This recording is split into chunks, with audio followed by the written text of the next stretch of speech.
pues este examen, que es bastante antiguo, pero tal vez un poco conocido, es el electroencefalograma.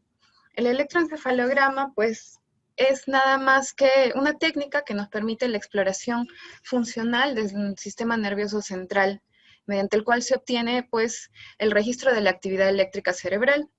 Y eso es en tiempo real, ya que el paciente permanece ahí por un tiempo específico y permite, pues, ver las variaciones en el tiempo, ya sea corto o largo.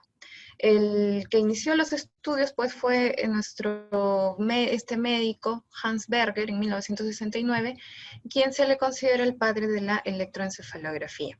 Pero ¿cuál es el origen, pues, de esta actividad eléctrica que podemos registrar, que nosotros podemos ver en estas ondas que tal vez hemos visto en papeles largos, que a veces nos asustan? El origen, pues, origina en las capas de la corteza cerebral, en la tercera, la quinta, principalmente, donde se encuentran las células piramidales. Estas, a través de la sumatoria de potencial de la corriente generada por los potenciales eléctricos, sea inhibitorios o excitatorios, generan campos eléctricos, que dependiendo si son negativos, inician como inhibitorios, son negativos, y si son positivos, inician como excitatorios. Y esto se traduce en la formación de un dipolo, como el que tenemos aquí, ¿sí? Negativo, positivo, o también puede ser positivo, negativo, lo cual va a traducir la formación de estas ondas que vemos en la actividad eléctrica. Ahora, las características de la actividad eléctrica no están parametradas como un electrocardiograma, que tiene sus ondas específicas y siempre de la misma forma. La actividad eléctrica en el cerebro es muy dinámica y depende de muchas cosas, varía por la edad de la persona, estados de sueño, de vigilia, incluso estrés. Por eso algunas personas incluso lo utilizan para eso, pues, ¿no? Para medir cantidad de estrés en algunas patologías específicas. La simetría en ambos hemisferios. La electroencefalografía nos permite medir topográficamente la actividad cerebral en ambos hemisferios, pero esta en lo normal debe ser simétrica. Y no tiene, como les decía, un patrón que se reproduzca constantemente, y sí también hay muchos ruidos eléctricos, es decir, muchos artefactos que nos van a como que ensombrecer un poco la visión de esta actividad eléctrica, que cuando uno tiene práctica ya son conocidos y son fáciles de identificar y no tomar tanto en cuenta en relación a los diagnósticos o para la clínica cuando se va a usar, ¿no? Por ejemplo, uno de esos incluso es el movimiento de parpadeo, movimientos musculares, por ejemplo, también el ruido, los sonidos pueden cambiar, pueden generar artefactos, los movimientos musculares de extremidades pueden ocasionar artefactos. Otra cosa que puede ocasionar artefactos es la traducción del mismo electrocardiograma, porque a esta máquina también se le pone un electrodo para electrocardiograma. Entonces, ¿pero cómo es que se obtiene este registro? Pues se obtiene a través de electrodos de superficie en un electroencefalograma estándar. Lo que pasa es que también el electroencefalograma ha cambiado mucho en el tiempo. Es un examen tan antiguo, pero que todavía no ha podido ser reemplazado porque no se encuentra un examen tan fidedigno para algunos campos. Por ejemplo, dentro de las cirugías para epilepsia que se están usando, aún se utiliza el electroencefalograma, pero con electrodos más profundos, por ejemplo, ¿no? Que no es nuestro tema de ahora. Los electrodos que se utilizan en un EEG estándar se colocan en el cuero cabelludo a través de un gel conductor. Por lo tanto, es un test indoloro que no ocasiona ningún tipo de molestias a los pacientes. La colocación de estos se da en un sistema del 10-20, que es estandarizado. ¿Qué quiere decir eso? Como vemos aquí en la figura, el sistema 10-20 quiere decir que hay una distancia específica en relación a lugares de referencia, que son, por ejemplo, nación, en la parte de adelante, frontal, el inion, en la parte posterior y los lóbulos de las orejas en las caras laterales. El 10% de ahí, a la parte occipital, es el primer electrodo, en la parte central, luego el 20% y así. Más o menos es una distancia entre 3 y 6 centímetros. Y esto permite que topográficamente se sitúe el electrodo en el lugar que debe ser y independientemente, por ejemplo, del volumen encefálico, del tamaño del cráneo, para que así el registro sea más fidedigno. Y como vemos aquí, también tenemos la colocación de electrodos en diferentes lugares, en diferentes lóbulos de la corteza. Por ejemplo, los frontopolares, los frontales, parietales, temporales, que nos permite la localización a veces de alguna lesión específica, lo cual es de gran ayuda en la clínica, no solamente para epilepsia, ¿no? Ahora, ¿qué quiere decir los montajes?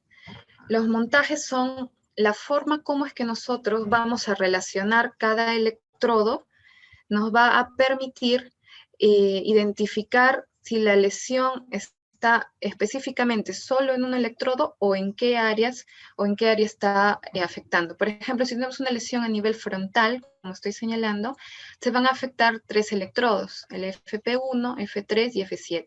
Y la relación entre ellos, que va a verse en el papel electroencefalográfico, que es este, que se llama época, va a ser las ondas de alteración, por ejemplo, ondas, puntas, espigas, etc.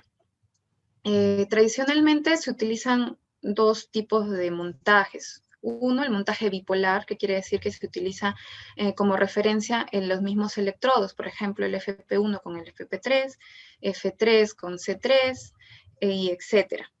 Y hay otros de referencia donde se utilizan electrodos, por ejemplo, que van en el lóbulo de la oreja, que no tienen ningún tipo de actividad eléctrica cerebral. Es decir, un electrodo no activo. Es así que vamos a tener la representación en esto que les estoy mostrando. Es una época de electroencefalograma. Las letras F significan frontal, FP frontopolar, C significa electrodo central, P parietal, T temporal, U y O occipital. Como les digo, dando información topográfica. Y su relación nos informa de la extensión de la lesión cuando estos electrodos se relacionan. Los números impares nos van a informar del hemisferio izquierdo, como vemos aquí en el círculo en rojo, y los números pares, 2, 4, 6, nos van a informar sobre alguna información valga la redundancia, del hemisferio derecho. Los Z, que quiere decir ceros centrales, dan información solamente de localización, no específicamente de algún lóbulo. Y como les mencioné, también a los pacientes se va a colocar un electrodo para el electrocardiograma, que también es parte de la información de las épocas en un electroencefalograma. Y esto nos permite diferenciar algunas patologías, como vamos a ver posteriormente. O, por ejemplo, también hay algunas crisis epilépticas donde hay gran actividad autonómica y nos permite ver ello. En pacientes que tienen, por ejemplo, mucho riesgo de hacer síndrome, una muerte súbita por crisis epiléptica, pues, ¿no? Listo. ¿Y cuál es la técnica? Porque la actividad eléctrica cerebral, a pesar de que intervienen muchas células, tiene una amplitud muy bajita. Entonces, lo que hace el aparato de electroencefalograma, que es esta pequeña máquina, es amplificar y filtrar estas ondas para que se puedan presentar en la computadora como las vemos, ¿no? Las ondas específicas en cada paciente. Y esto es lo que obtenemos a grandes rasgos. Una época de electroencefalograma, que es toda la hoja entera que vemos, tiene aproximadamente 10 segundos. Y cada segundo corresponde a uno de estos cuadros, ¿sí? Y hay líneas un poco más sombreadas que separan que significa que es un segundo. Y eso nos va a dar una información muy valiosa, que es la frecuencia, ¿sí? la actividad encefálica, como vamos a ver, tiene una frecuencia normal y las alteraciones de ellas van a variar de acuerdo a la patología o van a presentarse algunas otras características. Entonces, esto sí es muy importante que podamos saber y tal vez eso sí nos puede ayudar a entender en algo o en parte algunas solicitudes de electroencefalografía, por ejemplo. Entonces, en esta época, vemos un segundo, vamos a ver la descripción de las ondas que se dan por la actividad cerebral eléctrica y vamos a ver pues el periodo, que es lo que dura una onda. Por ejemplo, en un segundo vamos a contar 1, 2, 3, 4 y entonces aquí la frecuencia va a ser de 4 Hz. Y eso es lo básico, lo primero que tenemos que saber identificar en un electroencefalograma. Ahora, como les repetía, hay muchos tipos de ondas que va a tener la actividad encefálica dependiendo de, por ejemplo, como les dije, el sueño, la vigilia, por ejemplo, el consumo de algunas sustancias o algunos estados ya patológicos. Las ondas que tenemos que conocer, las normales, son las que les voy a presentar a continuación. Las ondas delta son ondas de muy baja frecuencia, son ondas de 1 a 4 Hz, ¿sí? Por ejemplo, estas son de mayor presentación a nivel frontal y están presentes durante el sueño en personas normales, en las fases sobre todo 2 y 3 del sueño ya están presentes. En las ondas teta son ondas también de presentación frontocentral, de localización normal frontocentral, pero puede ser generalizada en toda la época, también cuando empieza el sueño. Es decir, un paciente cuando empieza a dormirse durante el examen, podemos saber de ello cuando las ondas empiezan a identificarse. Y el ritmo alfa es el ritmo que toda persona en vigilia tiene normalmente, que es una frecuencia entre 8 y 12 Hz. ¿Sí? Y esto, como les repito, cuando un paciente está ya durmiendo o se quiere hacer un estudio de sueño, lo que se va a ver es primero el lentecimiento de las ondas y vamos a ver patrones, por ejemplo, teta de 4 a 7 Hz y delta de 1 a 4 Hz, por ejemplo. ¿Sí? Generalmente el ritmo alfa es muy importante porque se evalúan dos cosas. Se evalúa primero, como les dije, la frecuencia que da el ritmo de una persona normal en vigilia y se da la reactividad de la persona. Esa reactividad se hace a través de la activación, a través de la apertura y cierre palpebral. Es decir, esta actividad alfa está presente cuando una persona está en vigilia, pero con los ojos cerrados. Y cuando le pedimos a la persona que aperture los párpados, se bloquea, se atenúa y se bloquea. Eso quiere decir que hay reactividad, quiere decir que eso es normal. Y eso también se evalúa posteriormente en el examen. Otras ondas que podemos encontrar de forma normal son las ondas teta.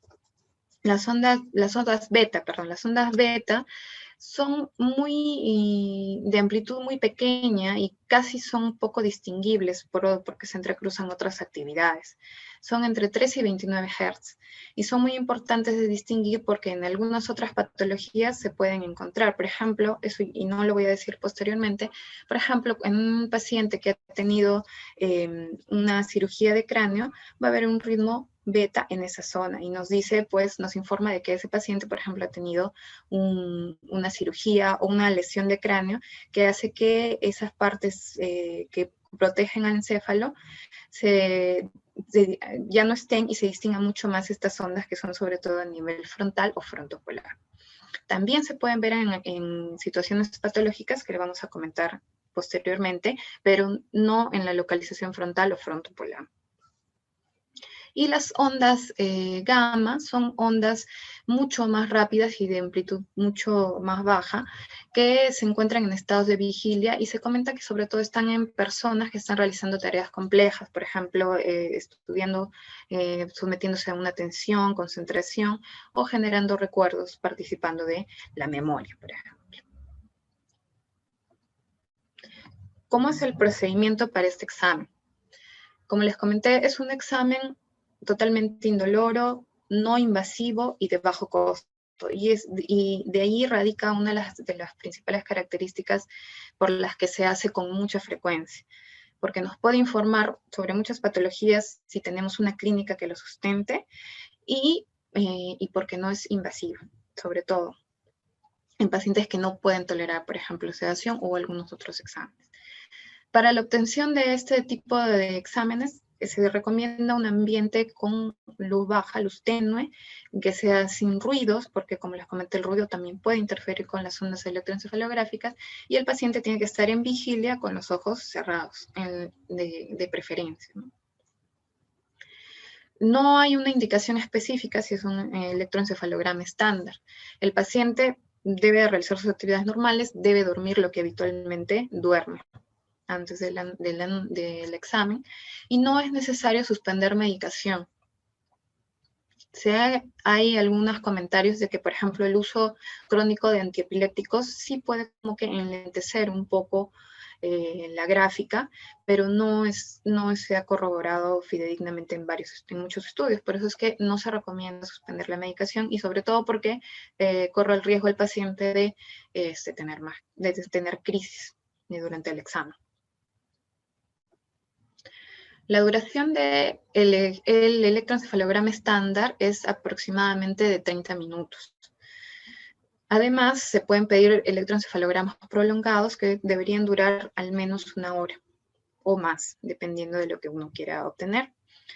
Y debe realizarse, eso sí tienen que pedirlo cada vez que tengan oportunidad, debe realizarse con técnicas de activación, porque eso nos permite mucha información. Esas técnicas nos permiten como que hacer mucho más visible la actividad eléctrica anormal o anomalías cerebrales, no necesariamente epilepsia, sino, por ejemplo, les pongo un ejemplo, si tenemos una tumoración o alguna lesión irritativa o destructiva en encéfalo, también van a haber una alteración muy discreta de esa zona, que topográficamente podemos saber por los electrodos. Y estas técnicas de activación lo resaltan mucho más, ¿sí? Pero obviamente es mucho más útil en pacientes en los que tienen sospecha de diagnóstico de epilepsia con clínica muy clara. Ahí van a aparecer ondas, actividad epiléptica pues anormal, y que nos va a llevar mucho más fácilmente al diagnóstico. Entre las técnicas de activación tenemos a la fotoestimulación intermitente. Estimulan la luz, los pacientes con ojos cerrados, se estimula directamente con una lámpara a diferentes frecuencias. Primero es cada 20 segundos, cada 10, cada 5 y cada vez más rápido. Más o menos cuando la activación por fotoestimulación está más o menos en 20, es que se empiezan a presentar esta actividad eléctrica anormal, o se puede notar mucho más. Como les comenté, la apertura y cierre ocular, que nos hablan de reactividad en la actividad cerebral, y la hiperventilación, que también es una técnica de activación muy, muy importante, sobre todo en pacientes que tienen clínica de unas crisis de ausencia que suelen darse en la infancia o en la niñez. Sí, la hiperventilación suele ocasionar estas crisis, y por lo tanto nos ayuda a confirmar el diagnóstico mucho más si lo observamos con un electroencefalograma en ese momento. La fotoestimulación también suele ser mucho más frecuente de que ocasione actividad epiléptica en, por ejemplo, crisis tipo mioclónicas o crisis reflejas. También se puede hacer un electroencefalograma con privación de sueño, y en el mundo no hay un estándar que te diga qué significa, qué rango de horas significa privación de sueño. Lo que se precisan en la mayoría de laboratorios de electroencefalografía son entre 12 y 24 horas de vigilia total en la noche previa, fuera de consumo de estimulantes, es decir, que sea sin consumo de drogas que lo mantenga uno despierto. para no variar el electroencefalograma. Y eso tiene mucho valor, sobre todo en pacientes en los que esto incrementa la actividad eléctrica, como la epilepsia mioclónica y todas sus variantes. Ahora, a lo que va más mi charla no es tanto a enseñarles cómo leer un electroencefalograma, porque sí es mucho más complejo que, por ejemplo, leer un electrocardiograma. Como les dije, la actividad cerebral es muy dinámica. Lo que yo quiero que se lleven y aprendan es tal vez las aplicaciones en la práctica clínica que sí nos vamos a topar a diario en los hospitales o incluso en consultas. Entonces, sirven para muchas cosas, de las que más especificidad, sensibilidad y utilidad tiene, obviamente es la epilepsia, los trastornos paroxísticos no epilépticos también, en algunos casos de muerte cerebral, y algo que no he puesto aquí, por ejemplo, es para valorar la maduración cerebral en pacientitos prematuros, que casi no lo vamos a ver, es mucho de la especialidad de neonatología, más que de la práctica habitual. Entonces, vamos a ver cada parte y cómo nos puede ayudar. Entonces, en epilepsia, como les digo, es obvio.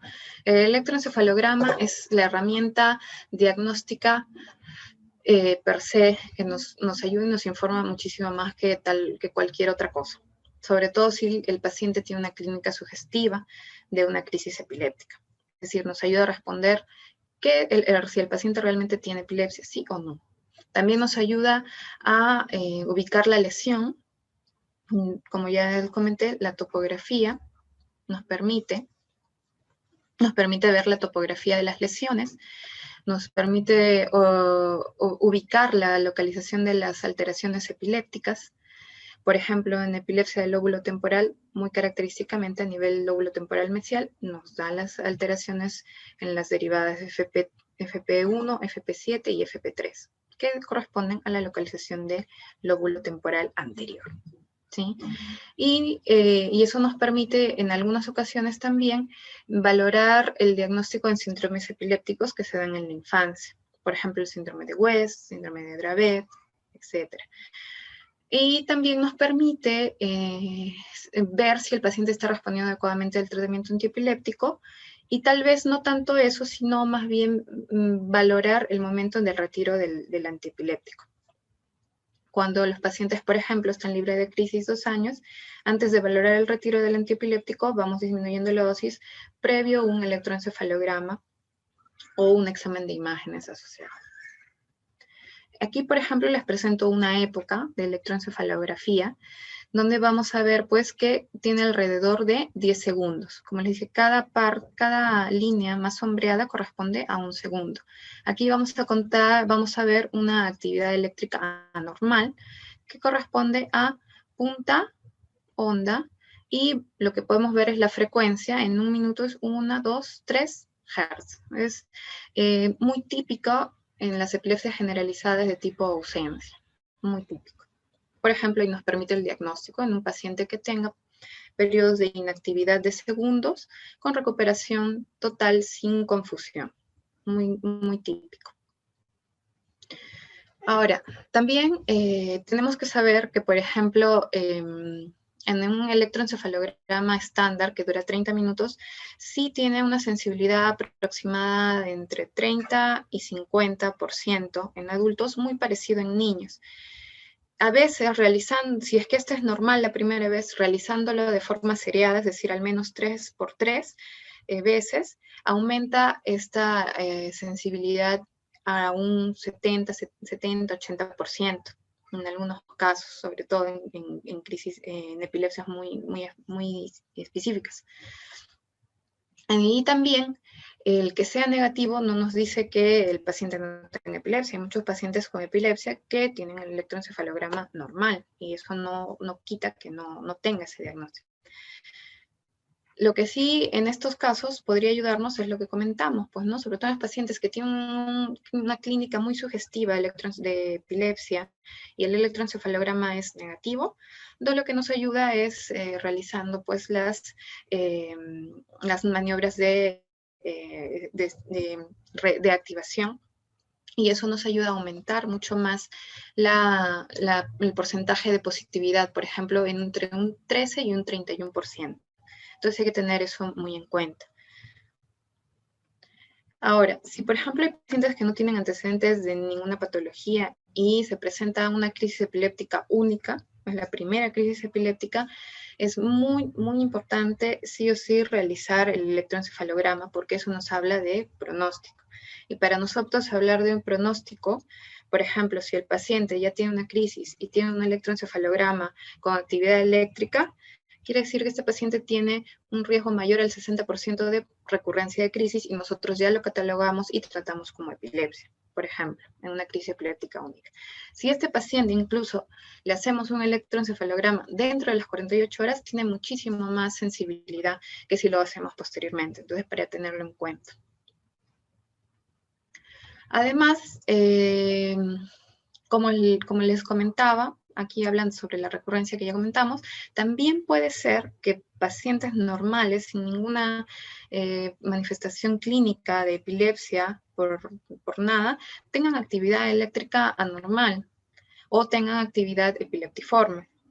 Por ejemplo, en la población adulta puede ser hasta en un 2% y en niños incluso hasta un 5%.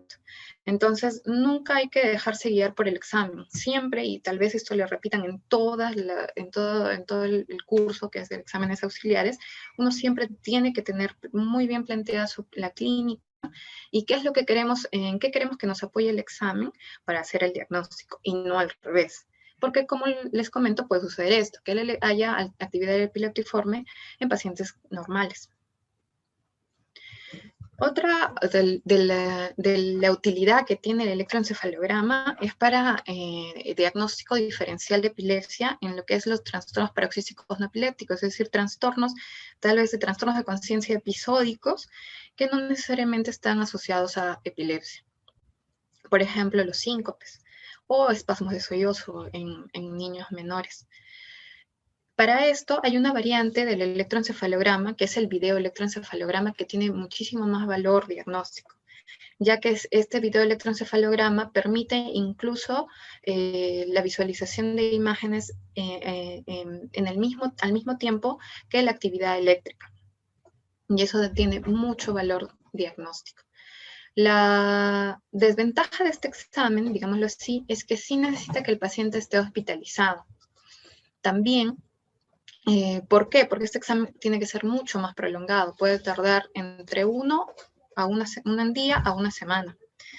Porque a veces no se puede hallar actividad anormal o no se halla algún evento durante la hospitalización. Además, en ese tipo de pacientes, por ejemplo, si tiene el diagnóstico de epilepsia y sospechamos que además no es epilepsia, es más bien una pseudocrisis, se tiene que retirar el antiepiléptico. Pero si los pacientes tienen epilepsia y además pseudocrisis, hay riesgo de que tengan o que desencadenen crisis o estados epilépticos. Por eso el paciente tiene que estar hospitalizado. O también, aparte, este video electroencefalograma nos permite un estudio más profundo ya en casos un poco más específicos de mi especialidad. Por ejemplo, en pacientes con epilepsia que no van bien con su tratamiento, los pacientes que tienen diagnóstico de epilepsia refractaria y que pueden ser sometidos a cirugía de epilepsia, o pacientes en los que se quiere monitorizar el curso de las crisis para variar la medicación o cambiarla. Entonces, aquí están, como les comentaba, pues, ¿no? Las condiciones en las que se debe realizar un video electroencefalograma. Y uno de los mayores usos que tal vez podamos ver todos como médico general o muchos en hospitales son los trastornos paroxísticos no epilépticos. Esto trae mucha complicación en el manejo de los pacientes. Por ejemplo, si un paciente es erróneamente catalogado con el diagnóstico de epilepsia, pues va a recibir 1, 2, 3 antiepilépticos sin buena respuesta, con muchos efectos adversos que trae consigo y pues aminora la calidad de vida tanto del paciente como de los familiares. Por ejemplo, pacientes que tengan pseudocrisis, hay que orientarnos si hay algún trastorno psiquiátrico asociado, pero muchas veces puede coexistir la epilepsia con la pseudocrisis, digamos que eso es muy frecuente también, y hay que tratar de diferenciarlos para dar un tratamiento adecuado. Dentro de los trastornos paroxísticos no epilépticos que nos ayuda de forma muy, muy buena el videoelectroencefalograma para diferenciar, por ejemplo, los síncopes.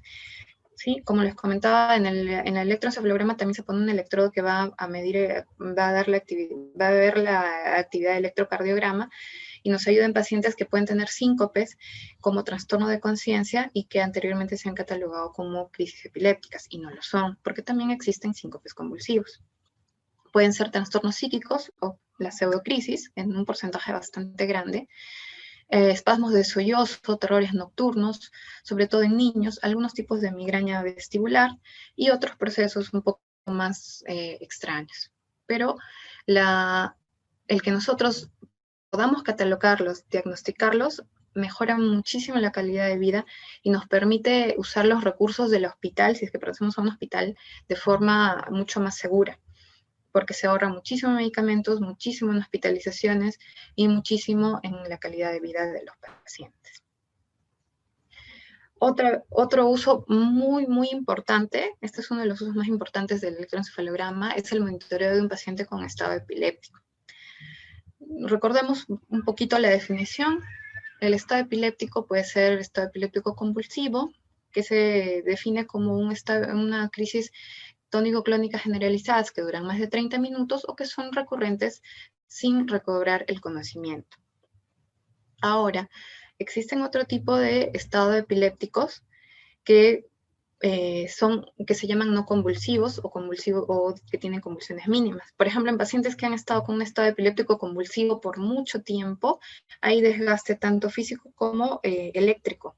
Por lo tanto, ya no se manifiestan las clonías y se manifiestan solo mioclonías o movimientos mínimos, por ejemplo, de parpadeo, clonías de cara. Ahí tiene que haber un alto índice de sospecha. Son un estado epiléptico mínimo, que se llama, que le sigue a veces a un estado epiléptico convulsivo muy prolongado. O también existe un estado epiléptico no convulsivo, que ese es mucho más difícil todavía de diagnosticar, porque es un paciente que está a veces en coma y nada más. Y hay que hacer muchos estudios para hacer el diagnóstico diferencial. Además de esto que permite el diagnóstico y monitoreo de la respuesta a los fármacos que se va dando en el manejo de estado convulsivo, permite también como indicativo para ir disminuyendo la sedación en caso de pacientes que están, por ejemplo, en UCI con anestésicos. Y eso a través de ver este patrón que se llama de brote supresión, es decir, un paciente que está con un estado convulsivo y ha necesitado llegar a UCI con anestésicos generales. Lo que buscamos en el electroencefalograma de monitoreo continuo es esta época con la expresión de brote supresión que les presento a continuación, y nos permite saber que ya el paciente está saliendo del estado convulsivo y podemos ir bajando los anestésicos y mejorando los antiepilépticos. Muy importante. Trastorno de conciencia, y lo pongo así porque eso incluye pacientes con muchos tipos de diagnóstico. Trastorno de conciencia nos habla de la disfunción cerebral que se puede manifestar en diferentes grados de severidad, ya sea el paciente somnoliento, estupor, sopor, coma o las diferentes clasificaciones, pero es un trastorno de conciencia. La etiología es muy diversa.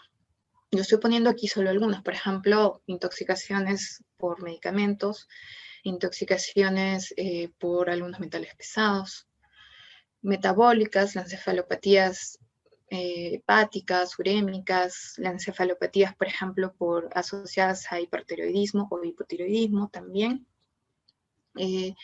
las encefalopatías hipóxico-anóxicas, muy frecuentes en los adultos y también en niños recién nacidos, y las lesiones estructurales, que pueden ser lesiones en el sistema nervioso central que producen pues un trastorno de conciencia, por ejemplo, lesiones en tronco. Entonces, si tenemos un paciente que simplemente tiene trastorno de conciencia, puede tener todo este bagaje de diagnósticos que en un porcentaje nos va a apoyar la electroencefalografía para poder diferenciar y tratar adecuadamente. Además de que el electroencefalograma en estos estados nos informa a veces del pronóstico del paciente. Y lo que recalco aquí es que aproximadamente un 8% de los pacientes que se encuentran en estado de sopor o coma, se les encuentra en descargas epilépticas, hablando de un estado epiléptico mínimo o un estado epiléptico no convulsivo, que sigue estando dentro del uso del electroencefalograma.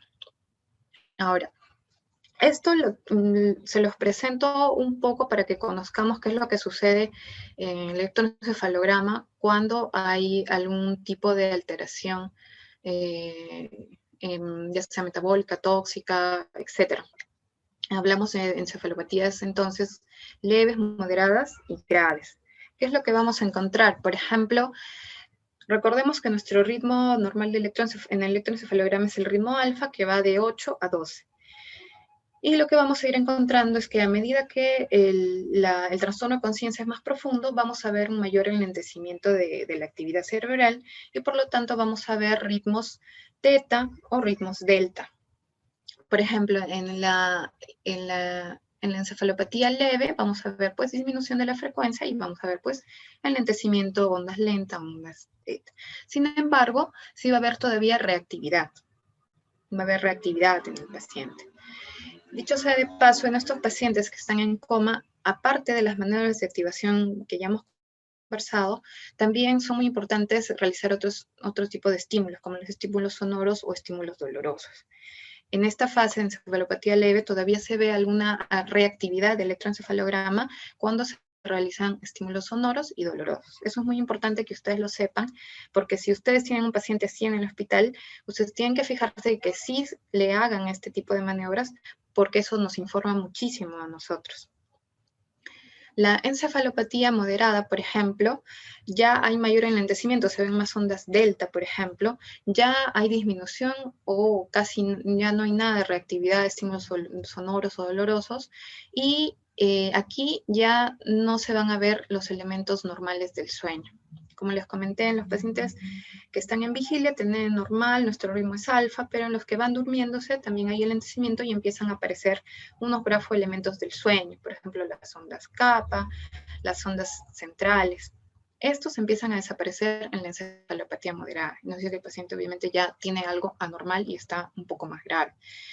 En esta fase es muy importante porque nos permite a veces, según la clínica, diferenciar algunos tipos de encefalopatías. Por ejemplo, en la encefalopatía hepática vamos a observar muy característicamente ondas trifásicas periódicas que pueden ser difusas, pero predominio más en las derivadas frontales. En las intoxicaciones por barbitúricos, por ejemplo, o por benzodiazepinas o antidepresivos, o en una encefalopatía asociada a hipertiroidismo, una encefalopatía de Hashimoto que se llama, vamos a ver, en lugar de un enlentecimiento difuso, vamos a ver más una actividad beta. Recuerden que la actividad beta es una actividad muy rápida y de pequeño voltaje, y que es persistente, pero sin reactividad. Eso es muy importante, y que es difuso. Recordemos que la actividad beta normal está presente en las zonas más anteriores, en las partes frontales, pero esta es difusa y no hay reactividad. Nos habla de tal vez una intoxicación, como les repito, por barbitúricos, benzodiazepinas y otros. Y digamos que es una desventaja en pacientes que están con estado epiléptico y los queremos monitorizar, porque a veces, como están con medicamentos muy fuertes que los sedan, a veces esta actividad beta que vemos nos ensombrece un poco la actividad epiléptica que queremos ver. Digamos que es una desventaja en esos pacientes.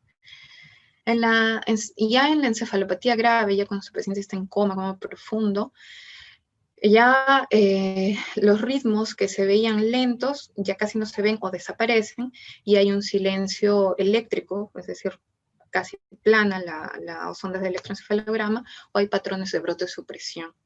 Y esto nos habla de un pronóstico pues ominoso. en cualquier caso. Ahora, acá les recalco algunas cosas de las que ya hemos conversado. Según el electroencefalograma, ¿qué nos dice que hay mal pronóstico? Menor frecuencia en las ondas electroencefalográficas. Por ejemplo, si yo tengo un paciente que está con trastorno de conciencia, con ondas alfa, ondas teta, a comparación que uno está con ondas delta, que son muchísimo más lentas, obviamente el de que tiene ondas más lentas va a tener peor pronóstico. Si encontramos actividad epiléptica, mucho peor el pronóstico. Si no hay reactividad de los estímulos, como ya dijimos, sonoros o auditivos, mal pronóstico. Si ya no hay presencia de los patrones o los grafoelementos del sueño, también mal pronóstico. Y si encontramos, pues, un electroencefalograma plano, muchísimo peor todavía. Esos son los elementos de mal pronóstico o de pronóstico que nos informa el electroencefalograma en pacientes con trastorno de conciencia en general. Ahora, la encefalopatía hipopsicoisquémica es una patología muy frecuente de ver en pacientes hospitalizados, por ejemplo, en pacientes que han tenido paro cardíaco en sala. Es muy frecuente de ver. Ellos rápidamente, como el cerebro es un tejido que necesita mucho oxígeno, en pocos minutos esto ya puede transformarse en una patología muy severa con pronóstico ominoso en los pacientes que lo sufren. Y el electroencefalograma es una de las herramientas que nos ayuda a medir eso.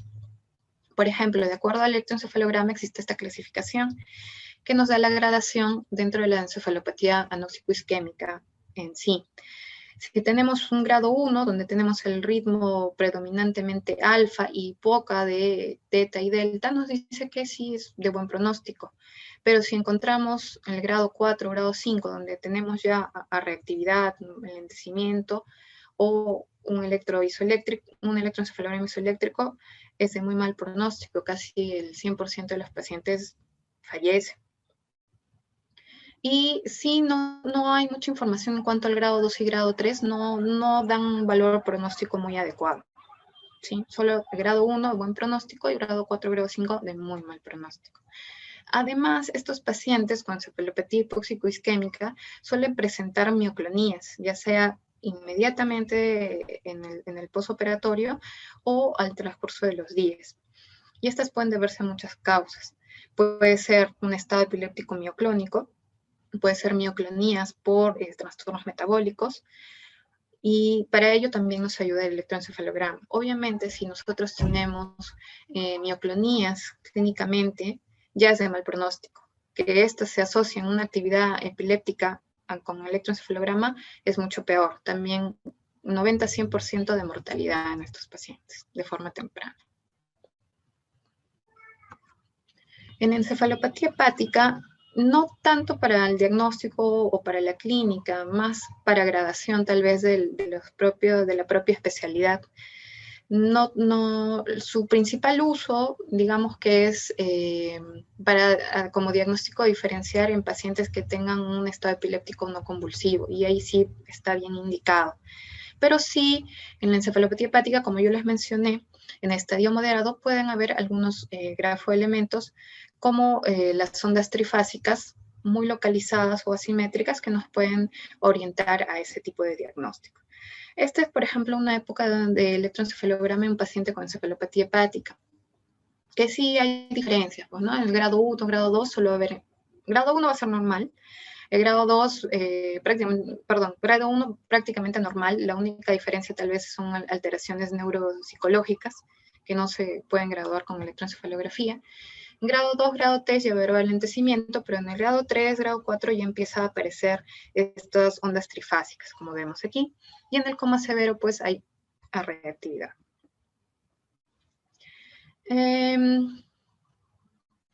Y bueno, otra patología en la que sí también tiene muchísima utilidad el electroencefalograma es en la muerte cerebral. Cada país tiene su propio protocolo de muerte cerebral y las indicaciones de uso, pero hay algunas indicaciones que son estándares. Lo que yo estoy tomando es el protocolo que usamos aquí en Perú. Entonces, la muerte cerebral es el cese irreversible de las funciones cerebrales. Y esto es muy importante porque en estos pacientes determinarlo lo más temprano posible hace que ellos puedan ser candidatos para donación de órganos a personas que lo necesitan. Entonces es muy importante hacerlo de forma temprana. El diagnóstico obviamente es clínico en pacientes que obviamente tienen trastorno de conciencia. Entra en paciente de trastorno de conciencia, es decir, un coma totalmente reactivo al examen neurológico. Y si es que es estructural, quiere decir si hay alguna lesión, por ejemplo, alguna hemorragia subaracnoidea muy grande, alguna tumoración muy grande, que ya hace que el pronóstico del paciente sea irreversible. ¿Sí? Coma reactivo irreversible, ya definitivamente pues, uno puede diagnosticar muerte cerebral, con apoyo de algunos test que también son clínicos. Sin embargo, en algunas indicaciones, como ven aquí en pruebas complementarias, sí el electroencefalograma nos ayuda mucho. Por ejemplo, si el paciente tiene un coma no estructural, y ¿dónde se puede ver esto? Por ejemplo, en alteraciones metabólicas severas, por ejemplo, en hipoglicemias sostenidas, en trastornos del sodio muy persistentes, o también se puede utilizar en encefalopatías hepáticas agudas, ¿no? Por una hepatitis aguda fulminante que produce edema cerebral, ya el paciente también entra para estudio de muerte cerebral. Y es ahí que radica el valor pues, de las pruebas complementarias. Una de ellas, el electroencefalograma. Otro, cuando hay lesiones infratentoriales, ¿qué quiere decir? Lesiones de cerebelo troncoencefálico que también van a comprometer al paciente. O cuando la causa del coma reactivo es no conocida. ¿Sí? O también cuando el paciente cuando al paciente no se le puede hacer un diagnóstico, un examen neurológico adecuado por la posición en la que se encuentra o porque está conectado a muchas máquinas, tal vez para soporte vital. Ahí también tiene gran valor las pruebas complementarias.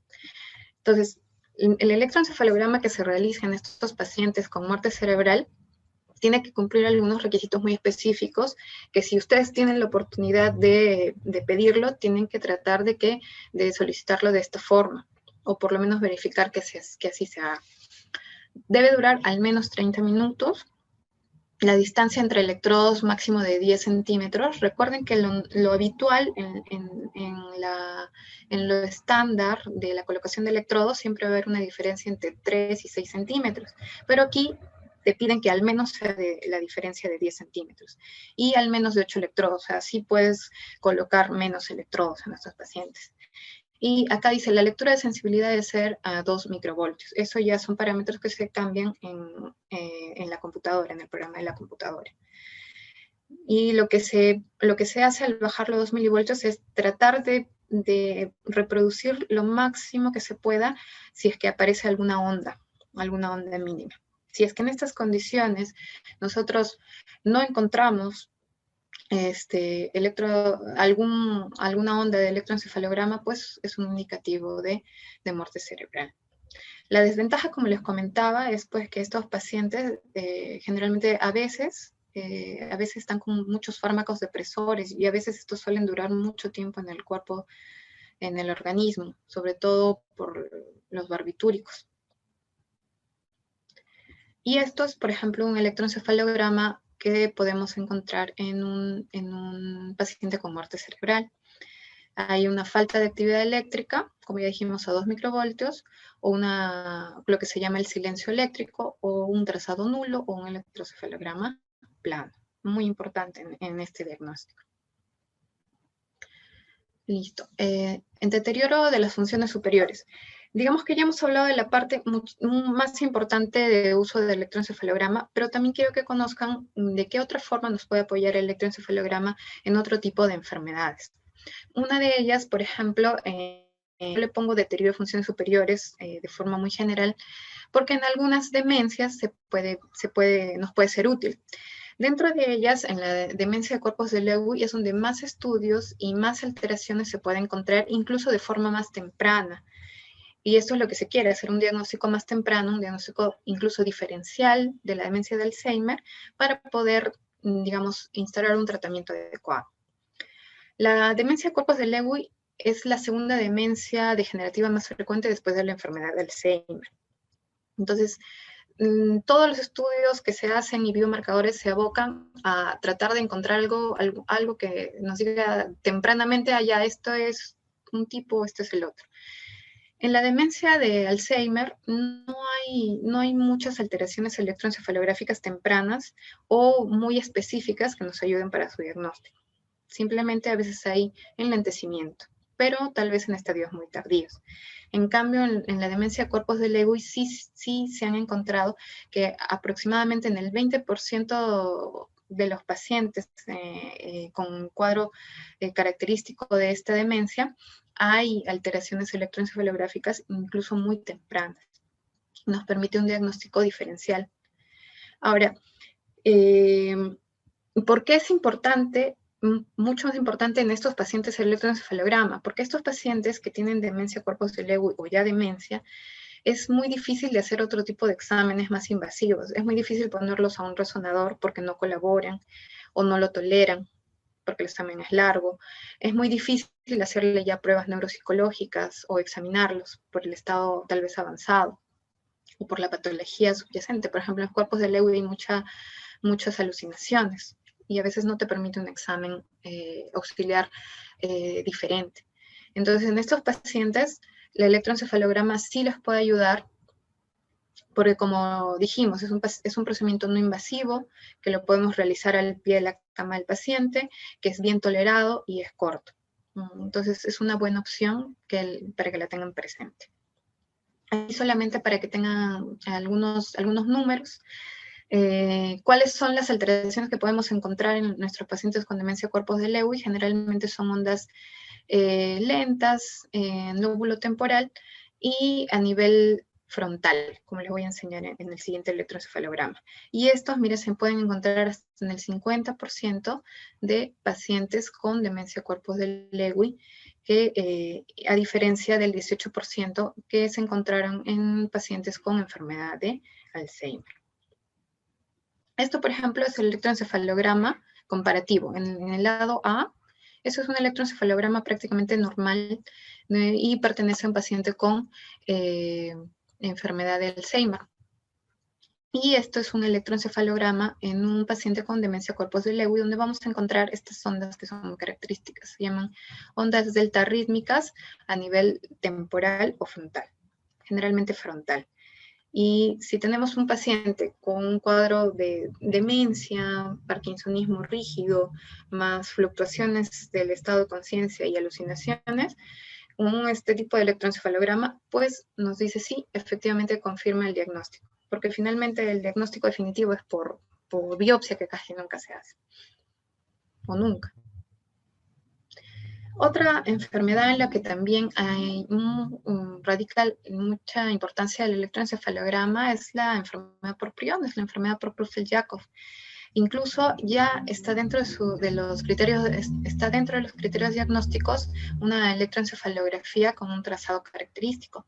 Aparte, pues, del cuadro clínico, como el que ustedes están leyendo, el hallar o no la proteína 1433, el electroencefalograma corresponde también a uno de los exámenes más importantes para este diagnóstico.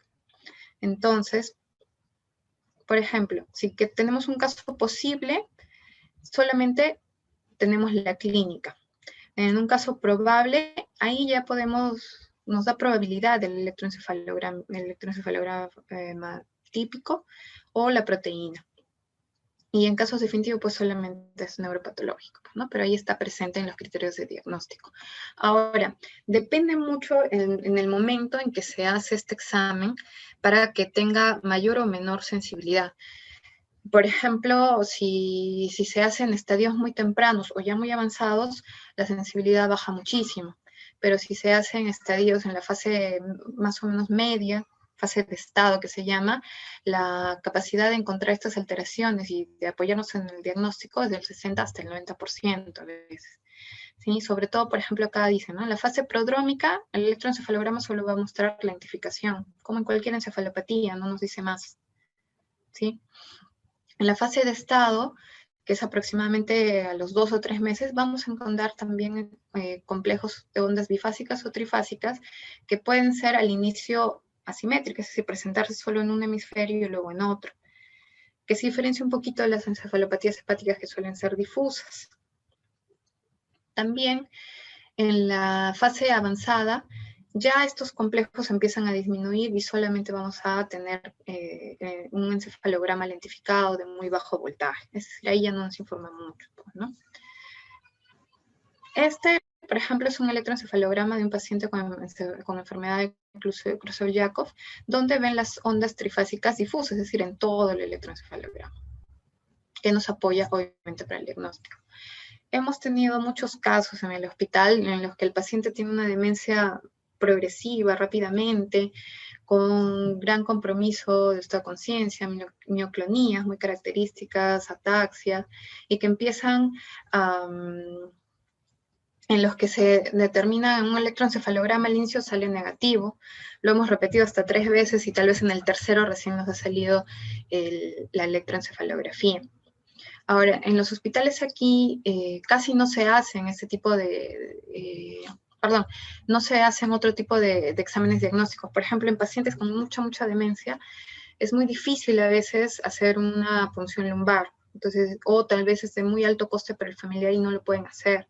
Entonces, nosotros a veces no lo hemos podido hacer, pero sí nos hemos apoyado mucho en el electroencefalograma para el diagnóstico. O como les dije, ¿no? También hay unos cambios específicos en resonancia, pero el paciente no colabora o no tolera la sedación. No se puede hacer. Entonces, lo único que tenemos para apoyo diagnóstico, aparte del cuadro clínico, es mucho el electroencefalograma. Ahora, hay que tener en cuenta, pues, de que aparte del momento de la enfermedad en que se realiza, solamente el electroencefalograma de repente es de más apoyo en enfermedad de Krushev-Jakob esporádica, es decir, la más frecuente, porque en otro tipo de variantes, como se menciona abajo, la táxica, las placas tipo turbo, la talámica, ya baja muchísimo la sensibilidad, y ahí ya no nos ayuda mucho. Ahí son otro tipo de diagnósticos o básicamente la clínica, ¿no? Encefalitis. Y pongo encefalitis a secas porque existen dos cuadros en los que nos puede ayudar mucho la electroencefalografía. Por ejemplo, en pacientes que tienen una encefalitis aguda, que pueden debutar con crisis epilépticas, o pacientes que tienen una encefalitis de curso subagudo. Vamos a ver. Por ejemplo, en pacientes con encefalitis aguda no es un examen que se deba de hacer de rutina. No lo es porque tenemos otro tipo de apoyo diagnóstico, otro tipo de cuadro clínico. Pero, por ejemplo, sí tiene mucho valor si pensamos que este paciente pueda tener un estado epiléptico también no convulsivo o crisis mínimas, porque puede ser que este paciente tenga una encefalitis que está empeorando o no está reaccionando bien al tratamiento porque está con un estado epiléptico asociado. Nos sirve mucho en ese caso. También es muy importante en las encefalitis virales, sobre todo en las encefalitis por herpes. Ya en la siguiente diapositiva les muestro. ¿Por qué? También en los pacientes que tienen un trastorno de conducta o trastornos psiquiátricos de curso subagudo. Y eso nos orientaría, si es que hay anomalías, nos orientaría a pensar tal vez en una encefalitis autoinmune, que también tiene gran porcentaje de alteración. En un 80% de estos pacientes que tienen diagnóstico de encefalitis autoinmune, hay alteraciones electroencefalográficas y muchos de ellos empiezan con cuadros psiquiátricos y son tratados con un cuadro psiquiátrico por meses hasta que empeora su cuadro y se desencadenan crisis y todo el cuadro florido de una encefalitis autoinmune. Entonces ahí también es muy importante. En la encefalitis herpética también se utiliza mucho, aunque carece mucho de especificidad, sí tiene mucha sensibilidad. Más o menos, cuando una encefalitis aguda tiene el 80%, 84%, como dice ahí, de patrones anormales en un paciente que lo tiene. Ahora, esta de aquí, los complejos periódicos y descargas epilépticas, llamados PLET, que se localizan a nivel temporal, que es el lugar donde afectan más el herpes, sobre todo si es bitemporal, es altamente sugerente de encefalitis herpética. ¿ya? O sea, también lo que pasa en el hospital, y yo trabajo en un hospital grande, no tenemos PCR para herpes en líquido cefalorraquídeo. Nuestro diagnóstico sigue siendo bastante clínico. A veces no se le puede hacer electroencefalograma porque sus pacientes son graves y no se les puede hacer de forma temprana, pero sí posteriormente porque ya el paciente está estable, está hospitalizado y no es invasivo, no hay que moverlo tanto. Las resonancias también, el paciente, por ejemplo, está en UCI, no se le puede bajar para ver las lesiones características de herpes, pero le podemos hacer un electroencefalograma. Y si en estos pacientes con un cuadro agudo de trastorno de conciencia, crisis epiléptica, tal vez un líquido cefalorraquídeo aséptico, que nos dice que podría ser viral, encontramos estos descargas epileptiformes lateralizadas en lóbulos frontales, ya sea en un lado o en ambos, es altamente sugerente de una encefalitis por herpes. Nos confirma diagnóstico. Antes, cuando no habían tantos exámenes de resonancia o cuando no se podían hacer mucho las funciones lumbares, incluso decían que es patognomónico de encefalitis por herpes. Y el último comentario de esto es que la encefalitis por herpes es un cuadro muy agudo, de un pronóstico muy ominoso, más o menos el 20% de mortalidad a pesar de que se dé tratamiento. Y esto es porque se demora uno en tratamiento. Si uno da un tratamiento adecuado tempranamente, tal vez guiado por exámenes específicos o por lo que se puede hacer, por ejemplo, la electroencefalografía, el pronóstico de nuestros pacientes puede mejorar. Bueno, estos son todos los usos que he podido recolectar para ustedes del electroencefalograma. Espero que les sirva, espero que los tengan en cuenta al momento de ver al paciente y lo que sí quiero que tengan muy presente, y se los recalco porque se los dije al inicio, siempre oriéntense al cuadro clínico. Una buena historia clínica nos va a ayudar a orientar qué examen diagnóstico nos va a ayudar más o menos, o qué es lo que esperamos encontrar en un examen paraclínico. No esperar que el electroencefalograma sea positivo para que nosotros recibamos el diagnóstico. Y para los que entraron un poquito tarde, sí, hay electroencefalogramas con actividad epiléptica anormal en pacientes que no tienen ningún diagnóstico de epilepsia o alguna anormalidad. Bien, eso es todo de mi exposición. Quisiera saber si tienen alguna duda, alguna pregunta. Muchas gracias, doctora. ¿Pueden prender su micrófono o en todo caso pueden escribir en el chat si es que tienen alguna pregunta? Vamos a dar un tiempo.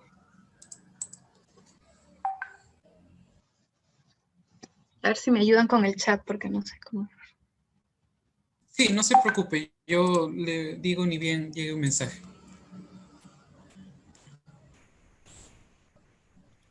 Doctora, disculpe. Buenas noches. Sí. ¿En qué casos sería recomendable o en qué casos es que el electroencefalograma ya no dura 30 minutos, sino 1 hora o más de 1 hora? Ya. Por ejemplo, en pacientes, por ejemplo, en dos casos, puede ser, que pueden ser más.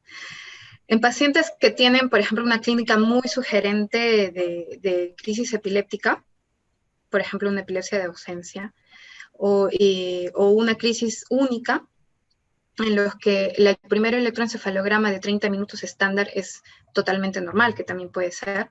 Ahí vale la pena aumentarlo 2 o hasta 3 veces, porque como les señalé en las diapositivas previas, el repetirlo aumenta la sensibilidad y la especificidad del examen. Es lo mismo también que hagas 3 electroencefalogramas cortos o de 30 minutos a que hagas un electroencefalograma de al menos 1 hora. Tienen más o menos el mismo valor diagnóstico en el caso de pacientes con epilepsia o que sospechas de epilepsia. En el caso de pacientes también que tengas sospecha de trastorno paroxístico no epiléptico o pseudocrisis u otros eventos como síncopes, por ejemplo, que yo veo en adultos, también vale la pena pedir un electroencefalograma prolongado. Gracias, doctora.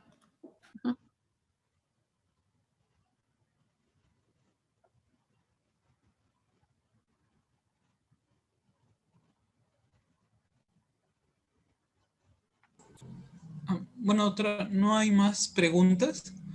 Muchas gracias por su ponencia y por estar presente y habernos explicado un poco mejor este tema. Listo, muchas gracias. Cualquier consulta, por favor, les dejo mis datos luego, mi email, cualquier otra pregunta, cualquier otra consulta que tengan, estoy por ahí. De repente ahorita no escucharon todo, no entendieron todo, yo les puedo ayudar en cualquier momento. Muchas gracias a ustedes por la invitación nuevamente.